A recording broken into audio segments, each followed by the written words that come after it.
নমস্কাৰ, কি খবৰ আপোনালোকৰ? আজি সোমবাৰ আৰু ৰাতিপুৱা গা পা ধুই আহি গ'লোঁ আৰু এফালে দেখিছেনে ৰাতিপুৱাই একদম ধুনীয়া ৰ'দ দিছে আৰু মোৰ ফুলখিনি ধুনীয়াকৈ ফুলি আছে।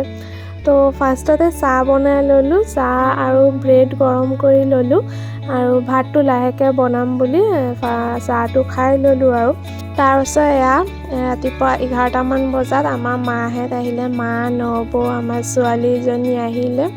তো চবকে হাই বুলি কৈছে আৰু এইফালে চাউল তিয়াই থৈছে, আজি পিঠাগুড়ি কৰিব আৰু মায়ে এইফালে তৰকাৰী বনাই আছিলে, মাছৰ তৰকাৰী। তাৰপিছত চাউল গুড়ি কৰিবলৈ যাব ঢেঁকীত।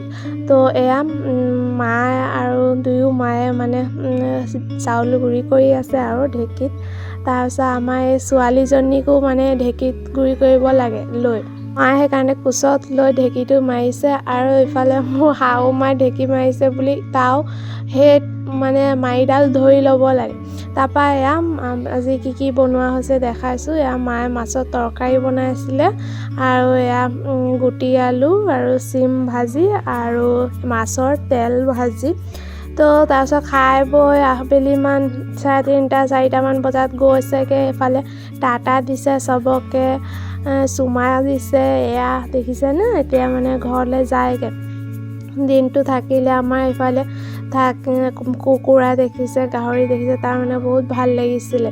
তাৰপৰা ততত উঠি গ'ল। সন্ধিয়া মায়ে পিঠা পুৰিলে, বগা পিঠাখিনি আৰু বেলেগ পিঠাখিনি কালি পুৰিব পিঠা। তো আজি অকল বগা পিঠাই বনোৱা হ'ল। তাৰপিছত সন্ধিয়া জুইৰ ওচৰত বহিলোঁ আৰু তাৰপৰা আজিৰ ভিডিঅ'টো চাই কেনেকুৱা পাইছে কমেণ্টত জনাব। আজিৰ ভিডিঅ'টো ইয়ালৈকে, লগ পাম নতুন এটা ভিডিঅ'ত। টাটা।